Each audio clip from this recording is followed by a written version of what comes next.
Bonjour à tous. Je m'appelle Adrien Varret et je vais vous présenter l'exposé d'aujourd'hui qui s'intitule Utilisation de la programmation par contrainte pour résoudre des problématiques liées aux benzénoïdes.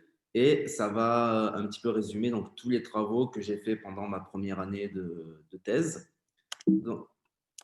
Donc, au niveau du plan, je commencerai par une petite introduction pour, d'une part, présenter le sujet et situer un petit peu le contexte dans lequel il est. Puis, je séparerai cette présentation en deux grandes parties. Dans chacune d'entre elles, je détaillerai une des problématiques sur lesquelles on a travaillé. Commençons. Pour définir le sujet. Donc, on travaille sur un type particulier de molécules qu'on appelle les benzénoïdes. Les benzénoïdes, ce sont une sous-famille des hydrocarbures, donc des molécules qui ne sont composées que de carbone et d'hydrogène. Et ces molécules-là ont la particularité d'avoir leur carbone qui forme des cycles de taille 6, donc des hexagones.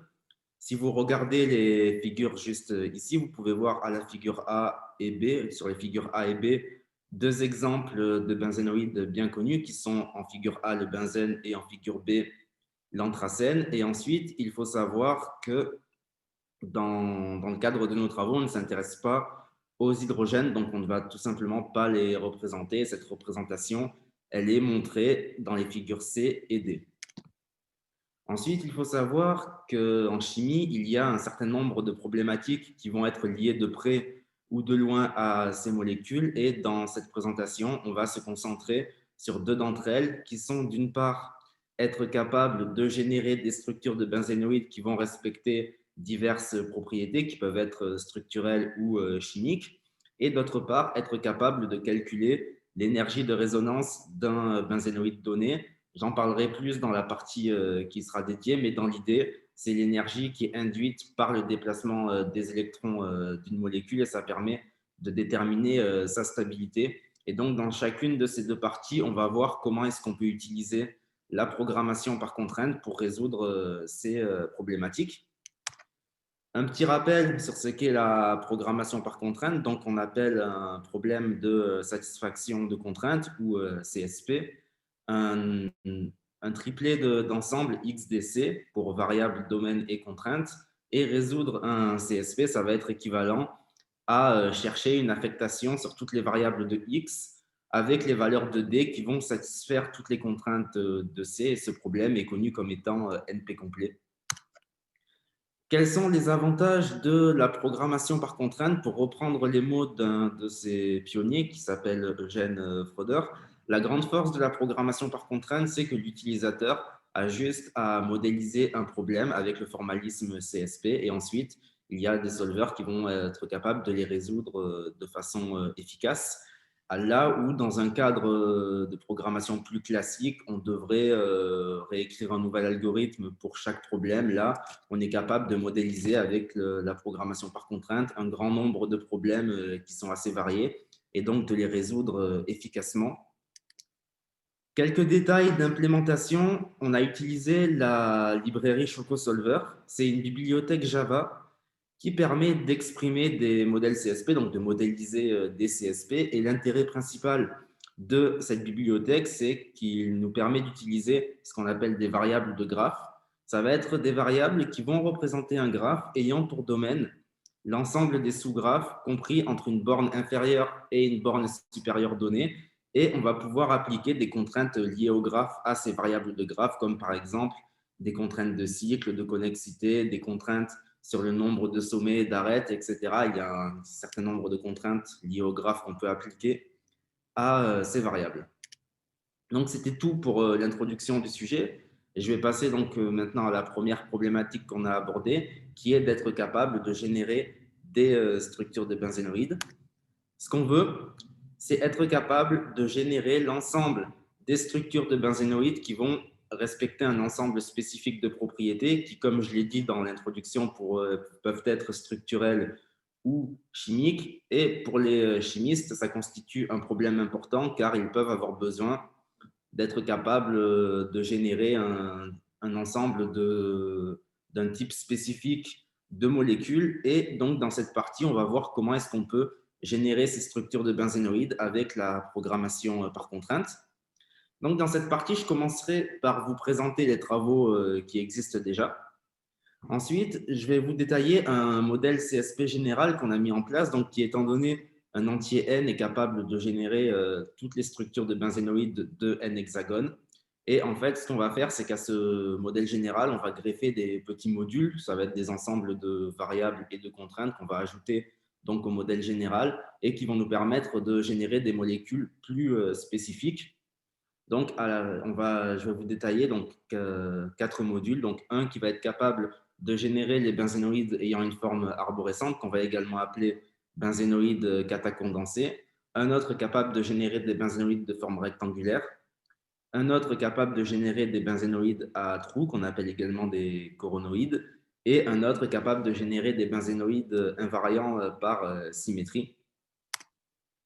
Tout d'abord, au niveau des travaux existants, en 2002, Brinkman a présenté un algorithme qui est capable, étant donné un entier n, de générer tous les benzénoïdes ayant n hexagones. Et l'idée principale de cet algorithme, c'était de construire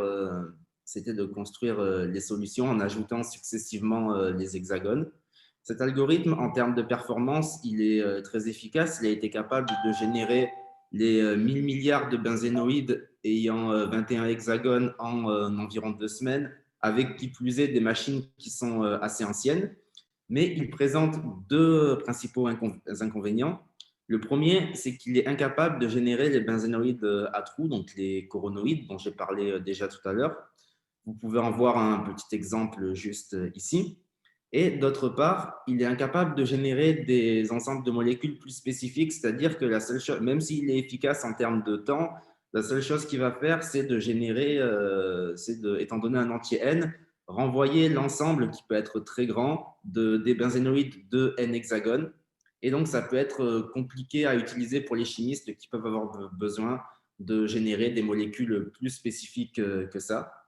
Et donc, pour essayer de répondre à ces inconvénients, on se propose d'essayer de résoudre le problème de génération de benzénoïdes qui est défini de la manière suivante, qu'on a défini donc de la manière suivante. Étant donné un ensemble de propriétés P, générer l'ensemble des structures de benzénoïdes qui vont satisfaire toutes les propriétés de P. Et pour cela, on a choisi, donc, comme je l'ai dit tout à l'heure, une approche en 2 étapes. Donc, dans un premier temps, on va définir un modèle général, un CSP général, qui va nous permettre de générer l'ensemble des benzénoïdes ayant un nombre donné d'hexagones. Et ensuite, on va spécialiser ce modèle en ajoutant des petits modules, donc des blocs de variables et de contraintes qui vont nous permettre de générer des molécules plus spécifiques. Avant de parler du modèle général, juste quelques petites définitions et notations. Donc, étant donné un benzénoïde, tout d'abord, on peut facilement voir qu'on peut représenter un benzénoïde comme étant un graphe. Pour cela, il suffit donc de représenter les atomes comme étant des sommets et les arêtes comme étant les liaisons entre les atomes. Donc, ensuite, on va appeler graphe d'hexagone d'un benzénoïde, le graphe dual donc, de ce benzénoïde auquel on a supprimé la face externe. Donc, si on regarde l'exemple qu'il y a à l'écran, on a à la figure A un benzénoïde qui est le coronène et à la figure B, le graphe d'hexagone de ce benzénoïde. Ensuite, on va noter coronénoïde de taille n, le benzénoïde obtenu en ajoutant successivement n couronnes d'hexagones les unes sur les autres.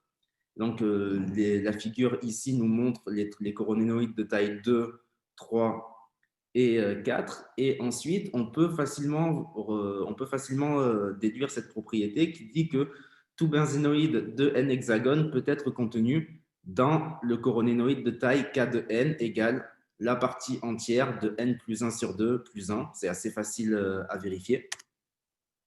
Donc, ce qui nous amène au modèle général. Pour rappel, donc, on veut un modèle qui, étant donné un entier n, est capable de générer toutes les structures de benzénoïdes ayant n hexagones. Petite notation, on va noter C de n, le graphe d'hexagone du coronénoïde de taille n, pour des soucis de simplicité.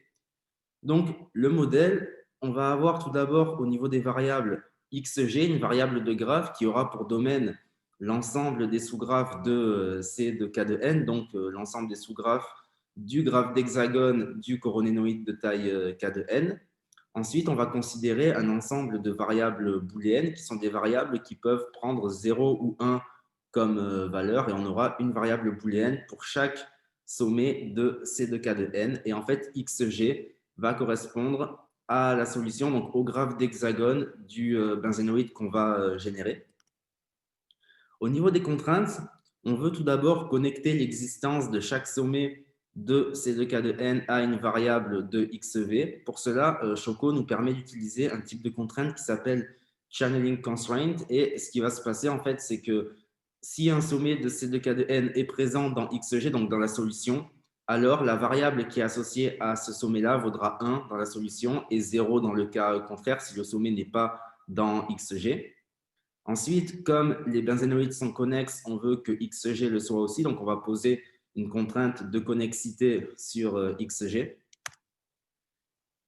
Et ensuite, on ne veut pas qu'il y ait de trou d'un seul hexagone. Un trou dans un benzénoïde est obligatoirement formé par deux hexagones. Pour cela, on va poser un ensemble de contraintes qui va spécifier que, étant donné un sommet du benzénoïde, si la somme des variables associées au sommet de son voisinage est égale à 6, alors la variable associée à ce sommet-là doit être égale à 1. En fait, ce que ça veut dire en termes de graphe, c'est que, étant donné un sommet de C2K2n, donc qui représente un hexagone, si l'ensemble de ses voisins est dans la solution, donc si ce sommet est entouré par 6 hexagones, il doit également être dans la solution, car on ne veut pas avoir de trou de taille 1.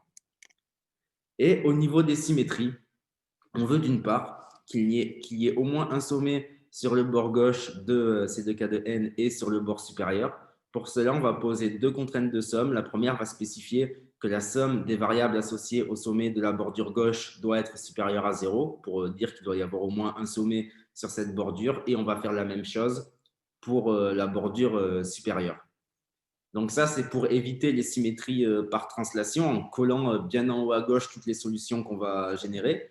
Et ensuite, on veut éviter les symétries axiales et par rotation. Et pour cela, on a utilisé la contrainte lex-lead. Donc là, à l'heure actuelle, donc on a un modèle général qui est capable de générer toutes les structures de benzénoïdes ayant un nombre donné d'hexagones. Et donc, comme je l'ai dit tout à l'heure, on va ajouter à ce modèle général un ensemble des petits modules, donc des blocs de variables et de contraintes qu'on va ajouter donc à ce modèle qui vont nous permettre de générer des types de molécules plus spécifiques. Le premier d'entre eux, et le plus simple, va nous permettre de générer les benzénoïdes de forme arborescente, qu'on appelle également benzénoïdes catacondensés. Vous pouvez voir quelques exemples de ce type de molécules juste ici. Et pour ce module, c'est relativement simple, en fait, il nous suffit d'ajouter une contrainte d'arbre sur xg. Cette contrainte est proposée par Choco, donc on a juste à l'ajouter et à l'appliquer à xg. Donc, le deuxième module, qui est déjà un petit peu plus intéressant, va nous permettre de générer des benzénoïdes de forme rectangulaire, comme ceux que vous pouvez voir juste ici. Donc, tout d'abord, on va noter Wmax et Hmax, les dimensions maximales du benzénoïde qu'on va générer. Donc, on aura Wmax égale K de n et Hmax égale 2 fois K de n moins 1. Et ensuite, on va considérer deux ensembles de variables booléennes qui seront des variables appartenant à xv qui est dans le modèle général. Ces deux ensembles d'ensemble, on va les noter L et C. Et en fait, un ensemble de L va correspondre à une ligne de C de K de n et un ensemble de C va correspondre à une colonne. Pour illustrer ça, si on considère le benzénoïde rectangle qu'on voit à gauche à la figure A et son graphe d'hexagone qu'on voit à la figure B, si on regarde ces lignes et ces colonnes, au niveau des lignes, on aura 1, 2, 3, 4 et 6, 7. Et au niveau des colonnes, on aura 1, 3, 6 et 2, 4, 7. Donc, pour les variables de ce module, on va considérer deux variables entières, xw et xh. Xw aura comme domaine l'ensemble des entiers compris entre 1 et wmax, et xh aura comme domaine l'ensemble des entiers compris entre 1 et hmax. Et en fait, ces deux variables vont représenter les dimensions du benzénoïde qu'on va générer. Au niveau des contraintes, on veut d'une part que les lignes soient continues, c'est-à-dire que comme on veut des rectangles, on ne veut pas avoir dans la solution, par exemple, sur une ligne, une série d'hexagones suivie d'un trou, suivie d'une autre série d'hexagones. On veut que tous les hexagones de la ligne soient collés. Donc, pour cela, on va poser un ensemble de contraintes qui va spécifier que pour chaque ligne, la valeur d'une variable associée à un sommet de cette ligne doit être supérieure ou égale aux valeurs des variables correspondant aux successeurs de ce sommet dans la ligne en question. Donc là, on aura, si on considère les valeurs des variables avec ces contraintes, on aura toujours une suite de 1 suivie d'une suite de 0. On ne pourra pas avoir une suite de 1 suivie d'une suite de 0, puis d'une autre suite de 1, par exemple. On fait la même chose pour les colonnes. Donc là, on a des lignes et des colonnes continues. Et comme on veut générer des benzénoïdes rectangles, on veut que toutes les lignes et toutes les colonnes aient la même taille. Donc pour cela, on va poser des ensembles de contraintes qui vont spécifier que pour chaque ligne, la somme des variables associées à cette ligne est soit égale à 0 si la ligne n'est pas dans la solution, soit égale à xw, donc à la largeur du benzénoïde qu'on va générer. Et on pose la même contrainte, mais pour les colonnes. Et on est capable, et on a un module qui nous permet, si on l'ajoute au modèle général, de générer l'ensemble des benzénoïdes de forme rectangulaire ayant un nombre donné d'hexagones. Et pour le troisième module, on souhaite pouvoir générer les benzénoïdes à trous qu'on appelle coronoïdes. Quelques exemples juste ici. Ce qu'on va faire, c'est on va considérer deux nouvelles variables de graphe, xh et xc, qui auront le même domaine que xg du modèle général.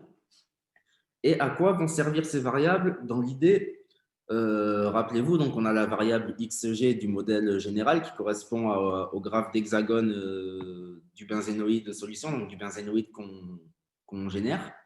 Et étant donné cette variable xg, xh va correspondre à une manière de creuser dans xg, donc une manière de creuser dans xg en lui enlevant des sommets et donc des hexagones. Et xc va correspondre à xh auquel on a enlevé les sommets de à xg pardon, auquel on a enlevé les sommets de xh et donc va correspondre à un coronoïde qu'on va générer. Donc ça va xc va correspondre à la solution qu'on veut avoir. Comment on fait ça? Donc, on va considérer en plus deux nouveaux ensembles de variables booléennes, x, xc et x, xh. Et au niveau des contraintes, donc, on va d'abord utiliser le channeling constraint que j'ai déjà mentionné tout à l'heure, afin de connecter les variables de x, xc au sommet de xc et les variables de x, xh au sommet de xh. Donc, pour rappel, si un sommet est dans xc, dans la solution par exemple, alors la variable qui lui est associée vaudra 1 dans la solution et 0 dans le cas contraire, et pareil pour l'autre ensemble de variables. Ensuite, on veut que xg et que xh et xc soient des sous-graphes de xg. Donc, on va poser une contrainte de sous-graphe entre xh et xg et entre xc et xg. Cette contrainte de sous-graphe, elle est proposée par Choco. On a juste à l'appliquer. Et on veut également que seuls les sommets entièrement encerclés de xg puissent être des sommets de xh. Comment on va modéliser ça? On va poser un ensemble de contraintes qui va spécifier que si un sommet est dans xh, donc si la variable associée à ce sommet dans xh est égale à 1, alors la somme des variables associées au voisinage de ce sommet dans xg doit être égale à 6. Qu'est-ce que ça veut dire? Ça veut dire que si un sommet est dans xh, alors il a 6 voisins, donc alors il est entièrement entouré dans xg. Comme xh va représenter les trous. Et pour finir avec ces contraintes, on veut d'une part qu'un hexagone seul ne puisse pas former un trou. Rappelez-vous qu'un trou est au minimum formé par deux hexagones. Donc, on va poser une contrainte qui va spécifier que le degré minimal de chaque sommet de xh est égal à 1. Encore une fois, la contrainte min degré est proposée par Choco. Ensuite, comme on veut générer des coronoïdes, on veut que le benzénoïde ait au moins un trou. Donc, on va poser une contrainte de somme sur l'ensemble des variables sur l'ensemble des variables associées au sommet de xh. en spécifiant que la somme de ces variables doit être supérieure à 1.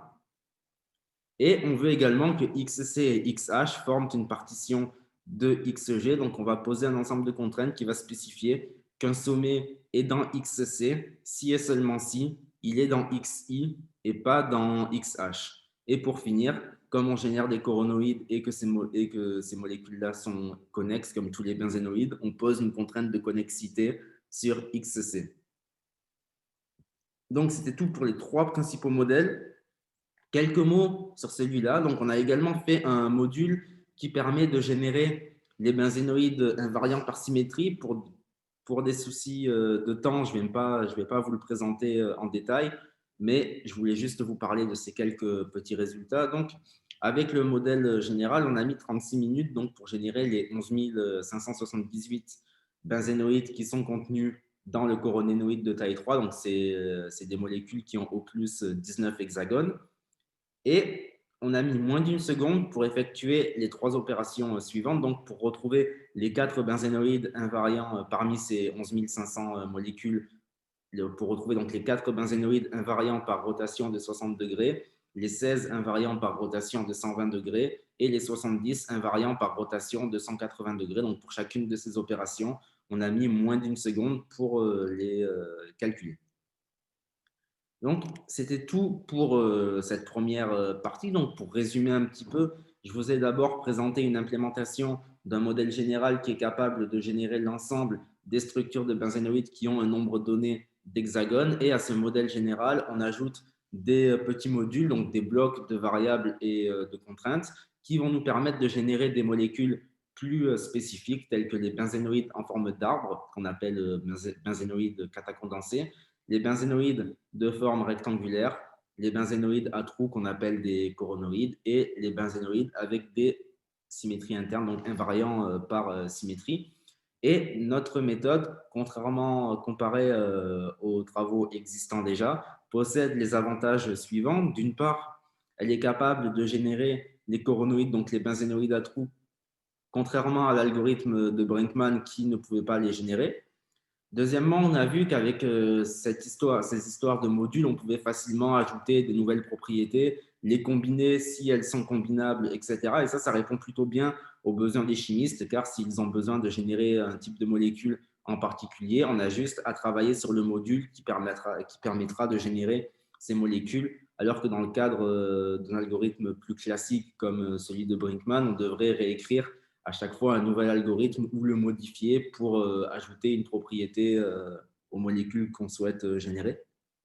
Donc, c'était tout pour cette première partie. Donc, je vais parler maintenant de la deuxième problématique qui était être capable de calculer l'énergie de résonance d'un benzénoïde. Avant de parler plus en détail de cette notion, je vais vous parler très brièvement de quelques notations de chimie. Donc, tout d'abord, on appelle liaison simple une liaison entre 2 atomes. Qu'est-ce qui va se passer quand 2 atomes se lient? En fait, un électron du premier atome va se lier avec un autre électron du deuxième atome et ça va former donc une liaison qui est représentée de cette manière-là ou de cette manière-là. Et on va appeler liaison double une liaison supplémentaire entre 2 atomes. Là, ce qui va se passer, c'est que 2 électrons du premier atome vont se lier avec 2 électrons du deuxième atome. Et ça peut être représenté des 2 manières suivantes. Et on note la valence d'un atome, le nombre d'électrons autour de cet atome. Donc, la valence du carbone et de l'hydrogène sont respectivement de 4 et de 1. Et étant donné ce fait-là, dans le cadre des benzénoïdes, un carbone sera impliqué dans exactement une double liaison, donc dans une et exactement une double liaison. Ensuite, on appelle structure de Kekulé d'un benzénoïde une configuration valide de ces doubles liaisons, donc une configuration où chaque carbone est impliqué dans exactement une double liaison. Et d'un point de vue graphe, ça peut être vu comme étant un couplage parfait. Donc, si vous regardez les exemples qui apparaissent à l'écran, vous pouvez voir en figure A une structure de Kekulé de l'anthracène et en figure B le couplage parfait qui lui est associé. Et juste ici, vous pouvez voir donc un exemple qui va lister les 4 structures de Kekulé de l'anthracène. Ensuite, on va noter K de B l'ensemble de toutes les structures de Kekulé du benzénoïde B. Et il faut noter que le nombre de structures de Kekulé d'un benzénoïde est potentiellement exponentiel. Donc, ça peut être problématique d'avoir à les énumérer dans le cadre de molécules de grande taille. Ça peut faire des calculs donc, qui ne terminent pas ou qui sont très longs. Et avant donc de parler de ce qu'on a fait, je vais vous introduire le concept d'aromaticité. Dans l'idée, c'est une énergie qui va être induite par le déplacement des électrons d'un benzénoïde et ça va permettre de calculer sa stabilité. Donc, cette aromaticité peut être considérée de manière globale en attribuant une valeur à la molécule ou locale en attribuant une valeur à chacun des hexagones. Et ce qui est intéressant avec l'aromaticité locale, c'est que ça permet de faire une sorte de cartographie de la molécule et de déterminer les zones qui sont plus stables, qui sont plus stables que les autres. Donc, si on prend par exemple la molécule qui est ici, on aura une plus forte stabilité sur les bordures et cette stabilité va décroître au fur et à mesure qu'on se rapproche du milieu. Et ensuite, pour finir, il faut savoir qu'un benzénoïde va alterner continuellement entre ces structures de Kekulé et c'est ce phénomène qui est à l'origine de l'aromaticité. Donc, il existe deux manières d'estimer je vais vous présenter là, ici deux manières d'estimer l'aromaticité d'un benzénoïde. La première, appelée NIX, va être une méthode qui va utiliser de la chimie quantique. Et la deuxième, ça va être de calculer l'énergie de résonance du benzénoïde et ça peut être fait avec des algorithmes utilisant les graphes. Donc, ça va être la grosse partie, ça va être le gros morceau de cette partie. Donc, avant de vous parler de l'énergie de résonance, quelques mots sur NIX ou Nucleus Independent Chemical Shift. C'est une méthode, donc, comme je l'ai dit, qui permet d'estimer l'aromaticité locale d'un benzénoïde. Pour cela, elle va effectuer des calculs de chimie quantique dans le but de simuler un champ magnétique qui va être perpendiculaire à la molécule. Et ensuite, elle va observer le déplacement des électrons donc, qui vont bouger à cause de ce champ magnétique pour pour pouvoir estimer l'aromaticité locale du benzénoïde traité. Donc, cette méthode, c'est la méthode de référence pour les chimistes. Donc, c'est la méthode qu'ils utilisent, c'est une des méthodes qu'ils utilisent le plus pour calculer, pour estimer l'aromaticité locale d'un benzénoïde, mais elle est assez coûteuse en temps à cause des calculs de chimie quantique. Et donc, maintenant, je vais vous parler de l'énergie de résonance, comme au même au même titre que NIX, c'est une méthode qui va permettre d'estimer l'aromaticité, cette fois-ci de manière locale ou globale, d'un benzénoïde, et ça va être calculable avec des algorithmes de graphes. Et donc, dans cette partie-là, je vais vous montrer comment est-ce qu'on peut utiliser la programmation par contrainte pour calculer l'aromaticité locale d'un benzénoïde. Quelques notions avant de commencer. Donc, on appelle un circuit conjugué d'une structure de Kekulé un cycle de cette structure qui va avoir une alternance liaison simple, liaison double, liaison simple, liaison double, etc. Et on note la taille d'un circuit conjugué, l'entier I, tel que le circuit possède 4I plus 2 arêtes. Donc, si on regarde la structure de Kekulé de l'anthracène qui est ici, le cycle induit par le contour de cette structure est un circuit conjugué car on a bien liaison double, liaison simple, liaison double, liaison simple, etc. Et c'est un circuit de taille 3. Ensuite, on va dire qu'un circuit conjugué couvre un hexagone H si cet hexagone est entièrement contenu dans C et dans l'intérieur de C. Donc, si on considère l'hexagone H qui est représenté en bleu ici, alors le circuit en rouge est un circuit conjugué qui va couvrir H au même titre que le circuit qui vient d'apparaître, qui est représenté à la figure B. Donc, ces deux circuits couvrent l'hexagone H. Ensuite, on dit que deux circuits conjugués sont redondants s'ils couvrent le même hexagone. Donc, si on regarde encore une fois notre exemple, on voit clairement que les circuits A et B sont redondants sur l'hexagone H car ils couvrent tous les deux l'hexagone H. Et pour finir, on va noter circuit conjugué minimal d'un hexagone, ou HCCM pour simplifier, l'un des plus petits circuits couvrant l'hexagone H. Donc, si on regarde encore une fois notre exemple, on voit que le circuit représenté à la figure B est minimal pour l'hexagone H car il est clairement plus petit que le circuit représenté à la figure A. Ce qui nous amène donc à ceci. Donc, en 1994, Randich a présenté une méthode qui permet de calculer l'énergie de résonance d'un benzénoïde. Et l'idée de cette méthode, c'est de calculer un circuit minimal pour chaque hexagone H de chaque structure de Kekulé du benzénoïde. Et ensuite, pour chacun de ces circuits, on va faire une somme et on va ajouter une constante qui va correspondre à la taille de ces circuits qu'on va noter RI égale 1 sur I carré pour un circuit de taille I. Et ensuite, une fois qu'on a cette somme, si on veut obtenir l'énergie de résonance globale, on a juste à diviser cette somme par le nombre de structures de Kekulé de la molécule. Donc, si on... Imaginons pour un exemple pour la première structure de Kekulé de cet ensemble, donc pour l'anthracène, on aura pour le premier hexagone un circuit de taille 1 qui vient d'apparaître en rouge. Pour le deuxième hexagone, un autre circuit de taille 1, celui-là.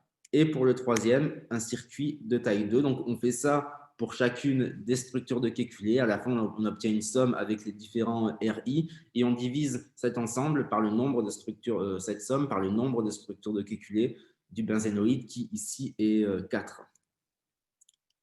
Et si on veut obtenir l'énergie de résonance locale, on doit faire la même opération, mais séparément pour chacun des hexagones. Donc, qu'est-ce que ça donnerait si on reprend l'anthracène et qu'on considère le premier hexagone de chacune des structures de Kekulé?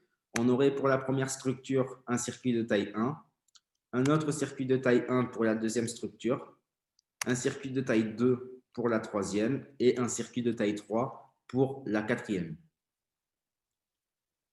Et en fait, le problème de cette méthode, c'est qu'on est obligé d'énumérer l'ensemble des structures de Kekulé du benzénoïde. Et comme je l'ai dit tout à l'heure, ce nombre peut être exponentiel, donc ça peut poser problème si on veut traiter des molécules de grande taille. Et donc, pour essayer de pallier à ce problème, Lin a présenté en 2000 une méthode qui permet d'approximer l'énergie de résonance globale d'un benzénoïde en ne générant uniquement que les circuits minimaux de taille O plus 4. Et l'avantage de cette méthode, c'est qu'on ne va pas avoir besoin en fait, d'énumérer toutes les structures de Kekulé du benzénoïde. On doit juste faire du comptage de couplage parfait à certains moments. Et en fait, le comptage de couplage parfait dans le cadre des benzénoïdes uniquement a été prouvé comme étant polynomial. Donc, c'est beaucoup plus facile à faire qu'énumérer l'ensemble des structures de Kekulé d'un benzénoïde.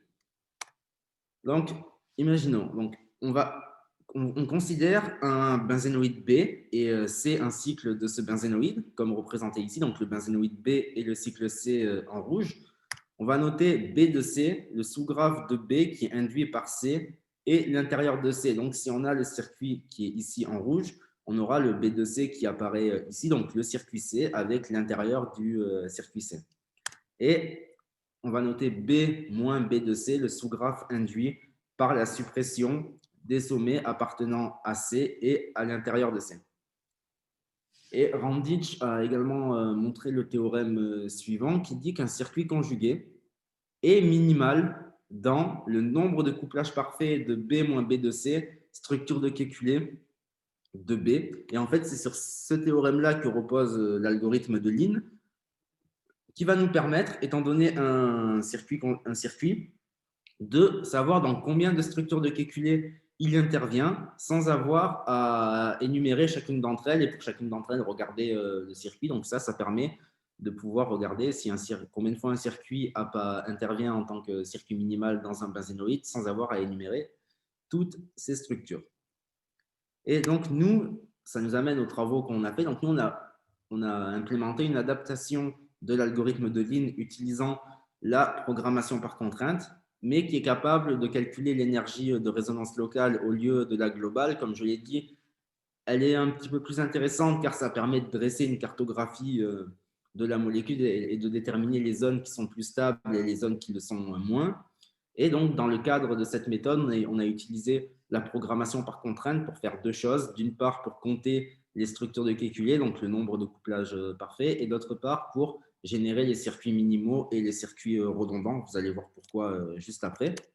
Donc, comment marche cette méthode? Cette méthode va prendre en entrée un benzénoïde et deux bases qui vont contenir l'ensemble des circuits minimaux et redondants de taille O plus 4. Pour les circuits minimaux, on aura simplement le contour de ces circuits. Et pour les circuits redondants, on aura le contour induit par l'union d'un couple de circuits redondants. Donc, si on regarde l'exemple qui est juste là, on a à la figure A le benzénoïde qu'on veut traiter, à la figure B une partie de la base des circuits minimaux et à la figure C une partie de la base des circuits redondants. Une fois qu'on a ça, dans un premier temps, on va utiliser la programmation par contrainte pour générer tous les cycles de B qui ont une taille au plus 6. Pourquoi une taille au plus 6? Car l'union, la taille du cycle induit par le contour de l'union de deux couples d'un couple de circuits redondants aura de taille O plus 4 aura une taille maximale de 6. Donc, on va générer les circuits de taille O plus 6 pour avoir l'ensemble des contours de circuits redondants. Ensuite, qu'est-ce qui va se passer? Pour chacun des cycles qu'on a générés, s'il est dans la base des circuits minimaux, alors qu'il est minimal pour un hexagone H, alors on va ajouter à l'énergie de H, on va augmenter l'énergie qui est associée à l'hexagone H d'une valeur associée au RI et au théorème de Randitsch dont j'ai parlé tout à l'heure. Donc, imaginons par exemple qu'on ait le circuit représenté en bleu pour l'hexagone H, qui est l'hexagone du milieu. Si on considère B-B2C, qui est donc le contour de la molécule, on voit clairement qu'il y a deux couplages parfaits, donc le couplage rouge et le couplage vert. Et comme ce circuit est de taille 1, on va ajouter 2 pour le nombre de couplages parfaits fois la constante associée à la taille du circuit, donc 2 fois R1. Et on fait ça pour chacun des circuits. Donc, si on a encore celui-là avec l'autre structure décalculée, on aura encore une fois 2 fois R1, 2 fois R2 pour celui-là, car le circuit représenté en bleu est de taille 2, 1 fois R3, parce qu'on a un circuit de taille 3 et que le nombre de couplages parfaits de B moins B2C est égal à 1. Et encore une fois, 1 fois R3 pour ce circuit. Et si on tombe sur un circuit qui va correspondre au contour de l'union de deux circuits redondants, en fait, on va retirer de l'énergie qui est associée à H, on va retirer à l'énergie de H l'énergie qui est associée au plus grand des deux circuits. Pourquoi on retire le plus grand des deux circuits? Car rappelez-vous, on souhaite avoir les circuits minimaux. Donc, dans le cadre des circuits redondants, le circuit minimal sera toujours le plus petit circuit des deux. Et comme on veut les circuits minimaux, on ne va pas considérer l'énergie des plus grands car on a un circuit plus petit à considérer. Donc là, dans le cas ici présent, on a les circuits en orange et en bleu qui sont redondants. Ceux-là, les deux ont la même taille, ils ont une taille 3. Donc, on va enlever 1 fois R3 à l'énergie de H. Donc là, je vous ai expliqué un petit peu la méthode, comment marche cette méthode et je vais vous détailler maintenant les modèles de programmation par contrainte qu'on a mis au point. Donc, on a mis au point un premier modèle qui nous permet d'énumérer tous les cycles d'un benzénoïde ayant une taille donnée. Donc, il va prendre en entrée un benzénoïde et deux entiers, time min et time max, et il va générer tous les cycles de ce benzénoïde qui vont avoir une taille comprise entre time min et time max. Et on va utiliser ce modèle pour générer tous les circuits minimaux et les circuits redondants. Comment va marcher ce modèle? Donc, on aura au niveau des variables xg une variable de graphe qui aura comme domaine l'ensemble des sous-graphes de B et xe un ensemble de variables booléennes, donc une variable ayant pour domaine 0 ou 1. Et on aura donc une variable booléenne pour chaque arête de B, du benzénoïde. Au niveau des contraintes, on va poser une contrainte qui va permettre de lier les arêtes et les variables. Rappelez-vous, c'est les channeling constraints que j'ai mentionnés dans la première partie. Donc là, si une arête est dans la solution, alors la variable associée à cette arête vaudra 1 et 0 dans le cas contraire. Ensuite, comme on veut générer les cycles, on va poser une contrainte de cycle sur xg, qui va donc, c'est une contrainte qui est également proposée par Choco, donc on a juste à l'appliquer à xg. Et pour finir, on va poser des contraintes de taille qui vont spécifier que xg a au moins time min arrête et au plus time max arrête. Pour cela, on va poser une contrainte de somme sur XE, sur l'ensemble des variables de XE, qui va spécifier que la somme des variables de XE doit être supérieure ou égale à taille min et inférieure ou égale à taille max. Et avec ça, on est capable de générer l'ensemble des cycles d'un benzénoïde dont la taille est comprise dans un intervalle donné. Pour le deuxième modèle, on va s'en servir pour compter, il va servir à compter le nombre de structures de Kekulé d'un benzénoïde. Donc, il va prendre en entrée un benzénoïde B et générer toutes les structures de Kekulé de B. L'objectif, ça va être de compter le nombre de couplages parfaits d'un sous-graphe pour le théorème de Ramditch dont je vous ai parlé tout à l'heure. J'ai dit qu'il y avait un algorithme polynomial pour faire ça, donc il peut être fait en calculant le déterminant d'une matrice spécifique. Cet algorithme est polynomial, mais en fait, en pratique, il s'est révélé plus lent que le modèle qu'on utilisait, donc on n'a pas vraiment compris pourquoi, mais donc comme notre modèle est plus efficace, on a continué à utiliser ce modèle pour ça.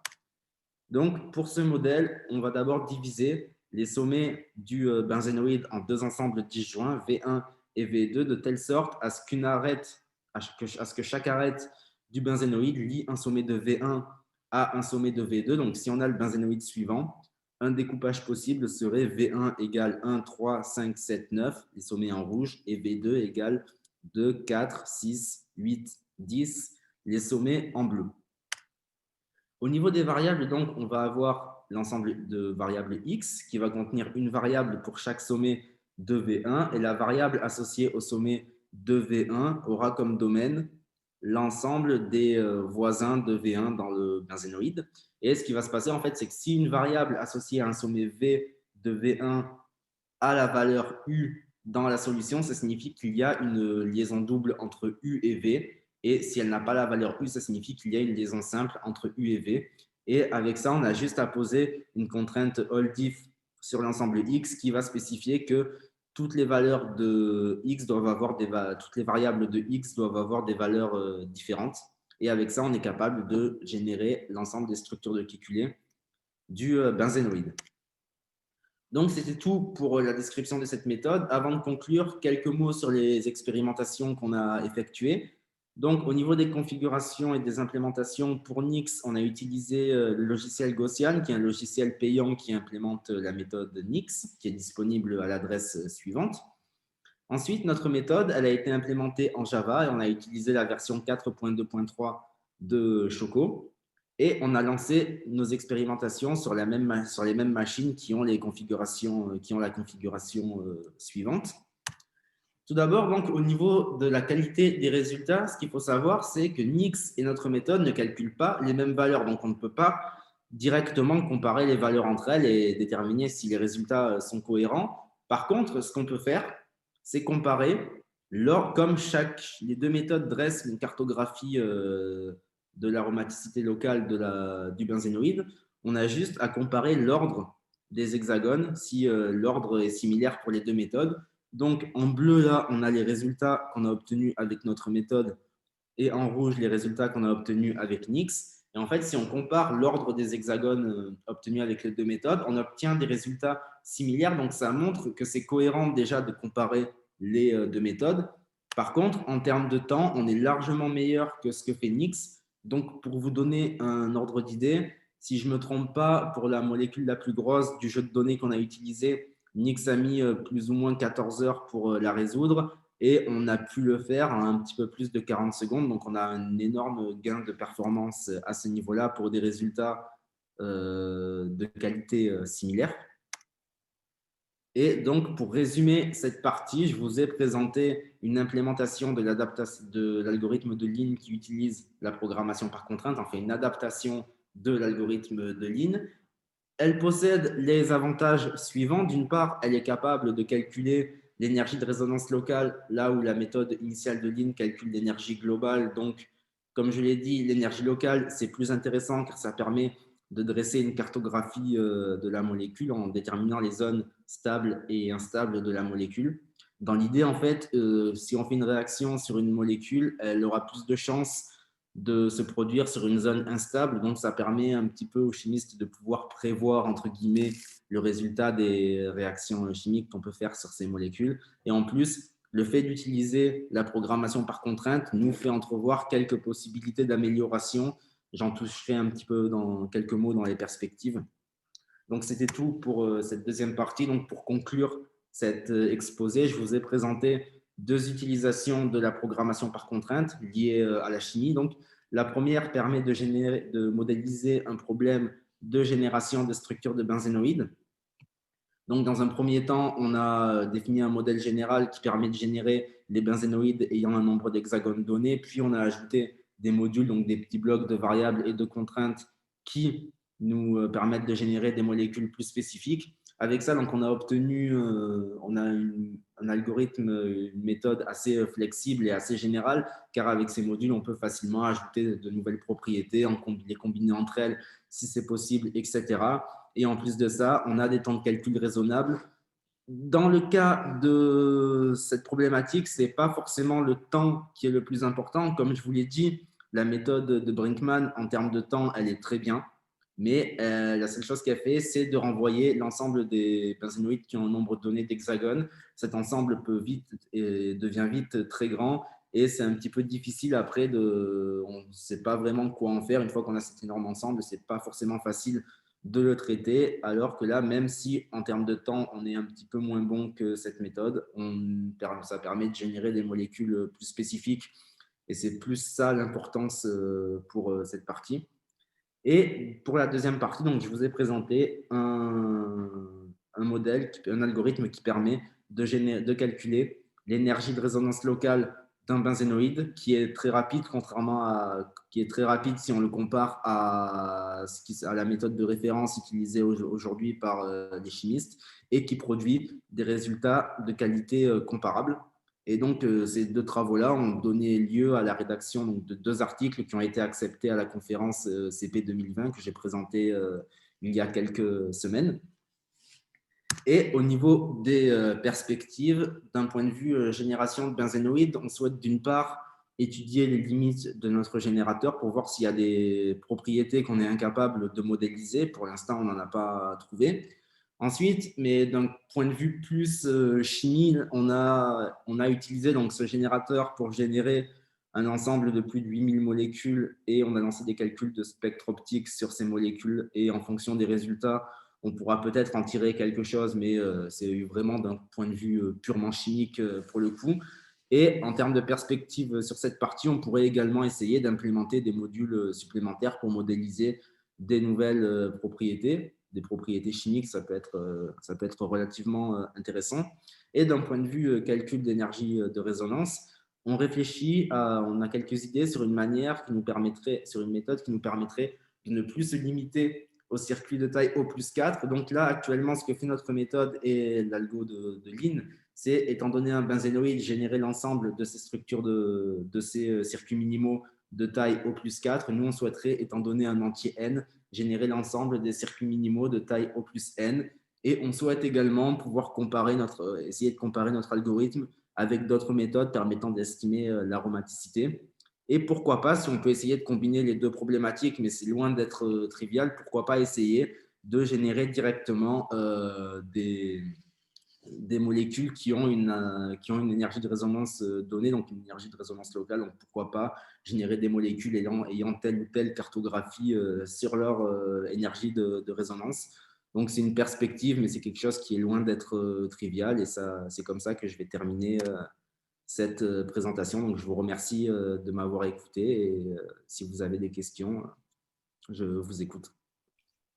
Merci Adrien pour cet intéressant exposé. Est-ce qu'il y a des questions pour Adrien?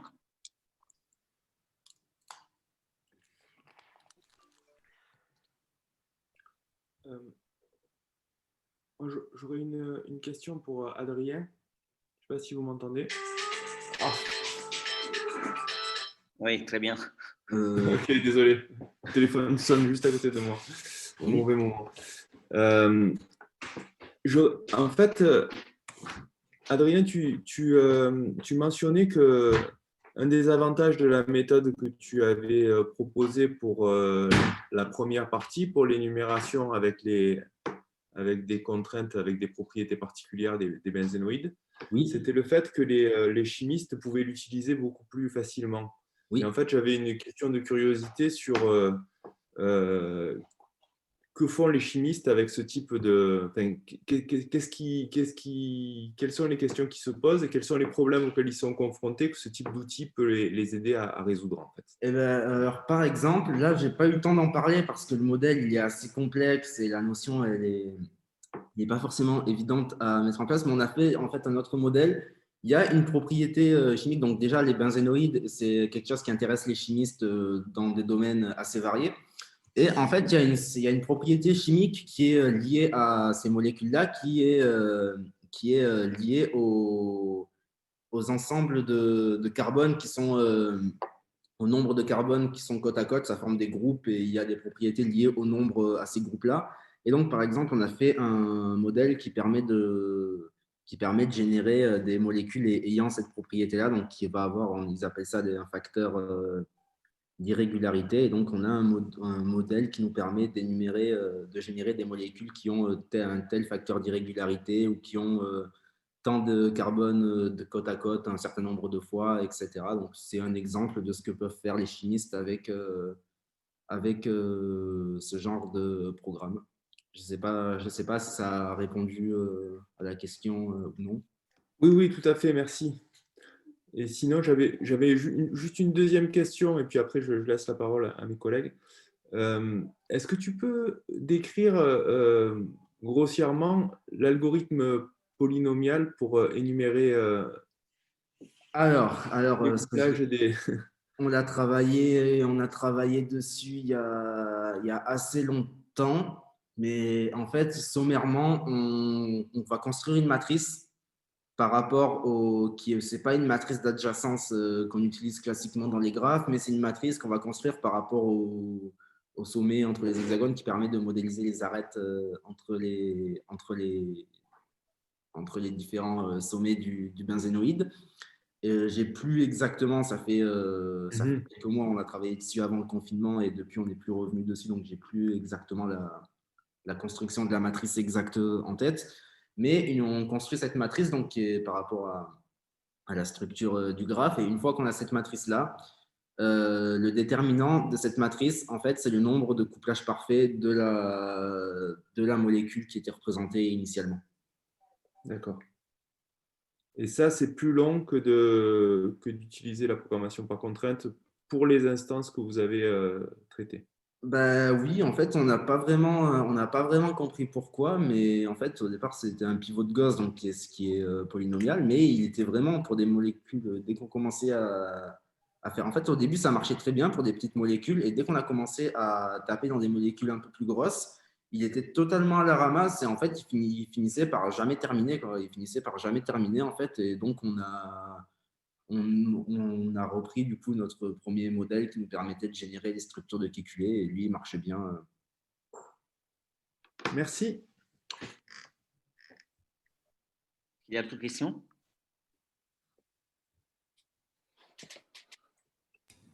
Moi, j'ai une question. Oui. Alors, donc, je suis Yannick Harissan, je suis peut-être le seul chimiste de cette assemblée et je co-encadre la thèse d'Adrien. Et j'ai une question sur ces perspectives. Oui. Dans le tout dernier transparent, tu as dit que tu imaginais pouvoir générer des molécules qui auraient une aromaticité locale déterminée, ou du moins qui auraient un pattern, comment dire, j'arrive pas très bien à m'exprimer là. Une aromaticité locale qui serait qu'on pourrait choisir à façon. Oui. Est-ce que tu as des pistes là-dessus? Parce que ça, c'est Je savais très bien que tu allais tiquer sur ça. En fait, c'est quelque chose hier, on en discutait avec Cyril, on a juste lancé l'idée comme ça. Mais pour l'instant, on n'a pas vraiment de piste, c'est juste une idée comme ça. Et c'est quelque chose, le faire avec un algorithme, c'est une chose, mais le mettre dans un modèle et le générer directement, c'est plus compliqué et ça n'a rien de trivial. C'est loin d'être trivial. Donc, c'est une idée, mais on n'a pas vraiment de piste sérieuse pour le faire pour l'instant, malheureusement. Ok, ben, il n'y a plus qu'à bosser, quoi. Ouais, voilà.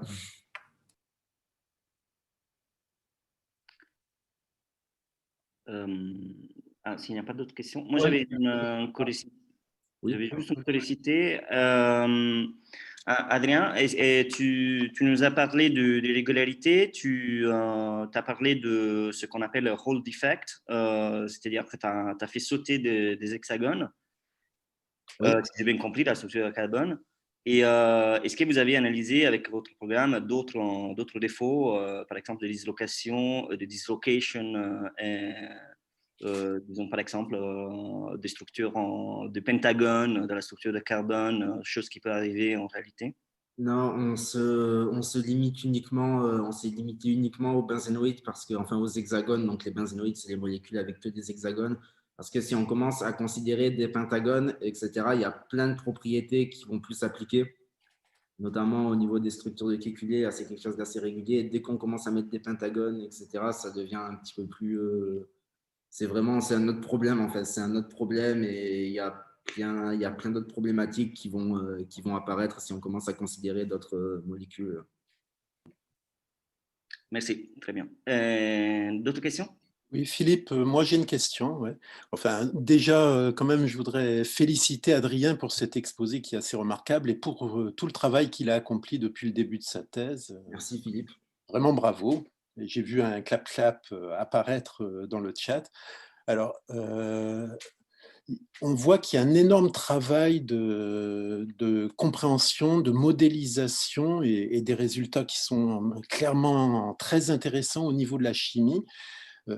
Moi, j'ai une question qui porte plus sur l'aspect contrainte. Bon, là, vous avez utilisé un certain nombre de contraintes globales. Bon, je ne sais pas s'il a semblé au courant, mais en fait, des contraintes globales, il en existe des centaines qui ont été définies par justement l'apport que l'on pouvait avoir à modéliser des problèmes, à essayer de les résoudre. Est-ce que vous n'êtes pas sur la piste de nouvelles contraintes globales? Et qu'est-ce qu'il en serait des contributions plus axées du côté de l'informatique et donc de la PPC Pour de ce l'instant, côté-là? en termes de contraintes globales, déjà merci pour les félicitations. Et ensuite, au niveau des contraintes globales, c'est quelque chose on n'a pas forcément encore. Alors, je ne sais plus lesquels on utilise Oldif, là, par exemple. On n'a pas forcément encore réfléchi sur ça. Donc, pour l'instant, on s'est contenté d'utiliser des choses qui existent déjà. Mais après, pourquoi pas, ça pourrait être une piste à voir s'il y a des contraintes qu'on peut directement représenter et appliquer directement sur les graphes. Mais pour l'instant, on n'a pas forcément travaillé dessus encore. Mais ça pourrait, pourquoi pas, ça pourrait être intéressant de regarder ce qu'il en est. D'accord. Et au niveau des résultats expérimentaux qui étaient parfois surprenants, si j'ai bien compris, bien suivi, donc il y a un algorithme de complexité polynomiale. Votre modèle est potentiellement exponentiel, a Oui, priori. D'accord. Ouais. Et bon, parfois, je vais dire, dans l'histoire de l'informatique, de l'algorithmique, je pense à l'algorithme de Martelli-Montanari sur l'unification, qui est polynomial, mais qui, je crois, n'a jamais vraiment été utilisé. On utilisait plutôt des algorithmes de complexité exponentielle. Est-ce qu'il n'y a pas à creuser de ce côté-là pour mettre en évidence des propriétés qui expliqueraient peut-être ce phénomène-là, qui seraient liées à des caractéristiques qui finalement, avec une analyse fine, montreraient que le problème traité est de complexité polynomiale? Des propriétés alors, spécifiques à la chimie qui rendent, dans certains cas, peut-être. ça pourrait, mais en fait, le problème pour estimer vraiment la complexité de ce type d'algorithme, c'est qu'on n'a pas d'idée, on n'a pas vraiment d'idée sur les bornes. Enfin, on a une idée vague sur les bornes en regardant comment ça croît, mais on a du mal à caractériser vraiment avec une formule comme on fait en général pour la complexité. On a beaucoup d'inconnus. Donc, par exemple, on sait que le nombre de structures de Kekulé, il peut être exponentiel, mais on ne sait pas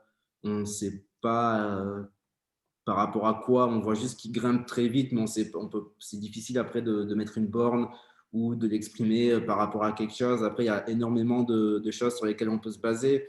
On pourrait se baser sur le nombre d'hexagones, sur le nombre de carbone de sommet du graphe, par exemple, ou encore, on s'est rendu compte que pour un même nombre d'hexagones, les molécules qui étaient plus compactes avaient tendance à avoir plus de structures de Kekulé. Donc ça, c'est uniquement pour les structures de Kekulé.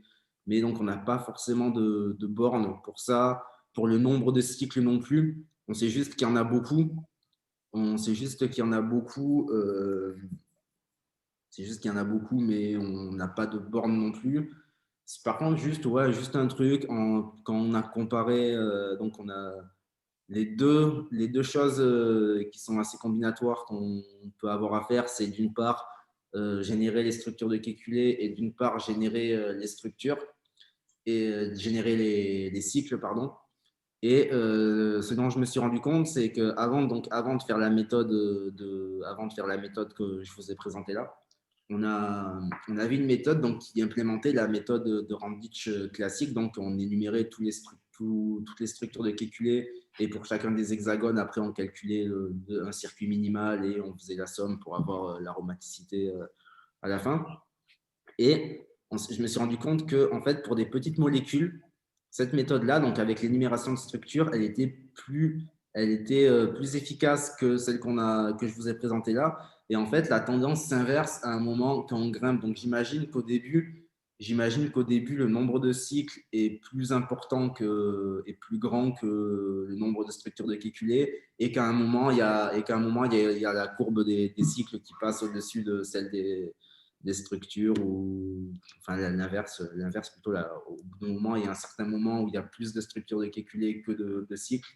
Mais après, ouais, pour tout ce qui est complexité, c'est pas forcément évident. Vu qu'on n'a aucune borne, on a un peu du mal à faire des études sérieuses là-dessus. Enfin, je me suis un peu égaré, je ne sais pas si j'ai répondu à ta question. Oui, bah, ça donne peut-être des pistes en allant voir du côté de la complexité paramétrée. Il y a peut-être des paramètres liés à la chimie qui feraient que certains paramètres sont bornés par des constantes et justifieraient ce type de comportement. Bah, je te remercie encore pour ton exposé. Merci. Merci Philippe, merci Adrien. Est-ce qu'il y a d'autres questions avant de fermer cette session? Bonjour, rapidement, c'est Jamal. Merci Adrien pour ton exposé, pour sa qualité, pour la qualité des résultats qui ont été effectivement publiés dans une conf de haut rang, donc CP. J'avais une question sur les contraintes globales que Philippe a posées, et il n'empêche que je voudrais revenir dessus très rapidement. De manière, je pense que ta réponse va être très rapide aussi. J'imagine que vous avez essayé d'autres modélisations par vos contraintes globales, ou pas. Je pense que oui. Oui, c'est pour différents problèmes. On a essayé un petit peu différentes choses et on a vu ce qui marchait le mieux. D'accord. Et dans le dernier tableau là, que tu as présenté, quand on regarde l'accroissement du temps de calcul, à ton avis, qu'est-ce qui influe le plus? C'est le nombre de carbone ou le nombre d'hexagones? Alors pour moi, ce qui influe le plus, que ce soit en termes de structure de Kekulé et de cycle, c'est pas forcément. Bah déjà, oui, c'est le nombre de carbone, le nombre d'hexagones. Enfin, au plus, c'est ça ce qui est logique, c'est qu'au plus on augmente le nombre de carbone, le nombre d'hexagones, au plus on augmente ces nombres-là, au plus la molécule est grande, donc au plus il y a de cycles, de circuits et de structures de Kekulé. Donc ça c'est assez logique. Mais vraiment, on s'est rendu compte, c'est vraiment ce qui importe le plus en termes de temps, c'est la compacité de la molécule. En fait, par exemple, si on prend ce qu'on appelle les acènes en chimie, c'est des hexagones, c'est une ligne comme ça d'hexagones. On peut faire des lignes assez longues et les calculer très rapidement. Et si on prend un acène, par exemple, on peut faire par exemple pour un acène d'une trentaine d'hexagones, on devrait pouvoir le trouver moyennant un petit peu de temps de calcul. Mais si on prend ces 30 hexagones et qu'on les compacte, par exemple, si on compare en termes de compacité, il y a les deux extrêmes. Donc, on a l'acène, je crois qu'il y a un exemple d'acène quelque part, si je ne dis pas de bêtises. Ouais, bah, par exemple, celui-là, c'est un acène de taille 3, où on a encore, l'anthracène, c'est l'acène de taille 3.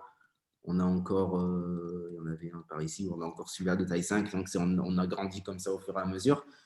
Les deux extrêmes, en fait, on aurait l'acène comme ça, donc la ligne droite, et les coronénoïdes, donc les couronnes qui étaient ici, qui était,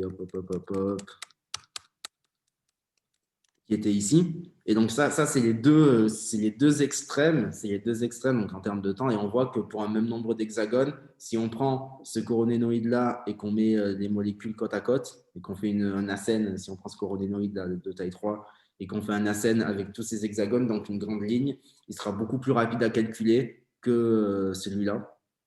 Parce qu'il y a... En fait, c'est la compacité, donc c'est vraiment la compacité qui va déterminer le nombre des cycles, le nombre de structures, etc. Enfin, encore une fois, je me suis un petit peu égaré. Je ne sais pas si j'ai répondu correctement ou pas. Je te remercie encore une fois. Merci pour la qualité de ton discours. C'est vraiment apprécié. Je te remercie. D'autres questions? J'avais encore une petite question, pardon, si on a le temps, je ne sais pas. Oui. Donc moi aussi, j'ai bien aimé l'exposé, je ne l'ai pas dit, mais et les résultats. Et j'avais une question, je me demandais si dans le cas où tu as parlé de benzénoïdes particuliers qui induisent un arbre, enfin un arbre d'hexagone. Oui, les catacondensés. Est-ce que c'est pour ces benzénoïdes-là, il y a une méthode particulière pour calculer l'aromaticité, pour évaluer l'aromaticité qui soit plus efficace que dans le cas général?